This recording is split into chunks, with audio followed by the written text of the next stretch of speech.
दूसरा जो important cycle है जिसके थ्रू कुछ रिसाइकल होके ऑर्गेनिजम्स तक आ रहा है और फिर जा रहा है हमारे इन्वायरमेंट में, उसको हम कहते हैं नाइट्रोजन साइकिल।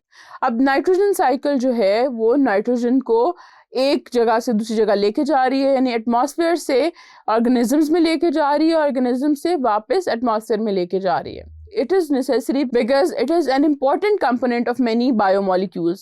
Biomolecules जैसे कि हम प्रोटीन्स और न्यूक्लिक एसिड्स यानी डीएनए आरएनए की बात करें तो नाइट्रोजन उनका बहुत मेजर पार्ट है। अब एटमॉस्फेयर के अंदर जो है बहुत सारी नाइट्रोजन है, लेकिन वो क्या है, वो गैशियस नाइट्रोजन है।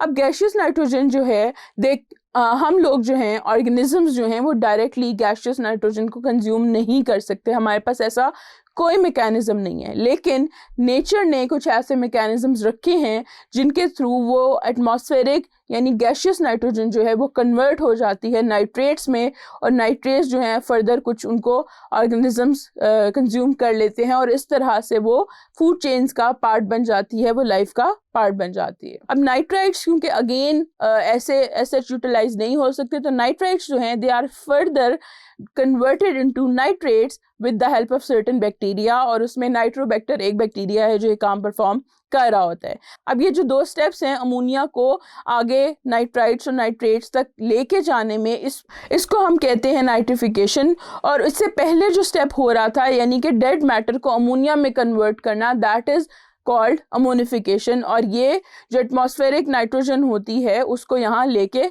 आ रहे हैं with the help of dead matter, और dead matter later on nitrates में कन्वर्ट हो रहा है। अब नाइट्रेट्स में तो कन्वर्ट हो गया, लेकिन इसके बाद उसने लाइफ का पार्ट बनना है, यानी हमारी फूड चेन का पार्ट बनना है। वो स्टेप है असिमिलेशन का। असिमिलेशन जो है वो इस तरह से होती है कि जो प्लांट की रूट्स हैं वो इन नाइट्रेट्स को अब्जॉर्ब कर लेती हैं और कंज्यूम करती हैं, उससे अपनी प्रोटीन्स वगैरह बनाती हैं, न्यूक्लिक एसिड्स बनाते हैं, जिससे वो उनकी बॉडी का, उनके टिश्यू का एक पार्ट बन जाती है। अब ये स्टेप जो है दैट इंश्योर्स कि नाइट्रोजन प्लांट की बॉडी में चला गया। इससे अगला स्टेप जो है वो क्या है, डीनाइट्रिफिकेशन का। अब डीनाइट्रिफिकेशन क्या है, दैट इज के नाइट्रेट्स और नाइट्राइट्स जो हैं they are reduced to nitrogen gas by denitrifying bacteria.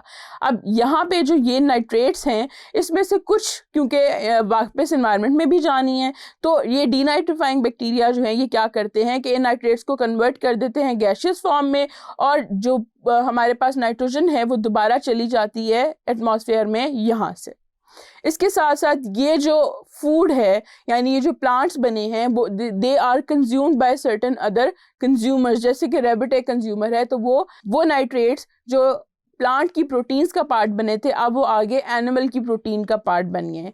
यही प्रोटीन्स, यही animals when they die they become dead matter, they are decompose, और फिर ये साइकिल जो है इधर चला जाता है अमोनिफिकेशन और नाइट्रिफिकेशन की तरफ। तो इस तरह से जो नाइट्रोजन है ये एटमॉस्फेयर से लेके ऑर्गेनिजम्स तक आती है और ऑर्गेनिज्म से आगे दोबारा चली जाती है हमारे एनवायरनमेंट में।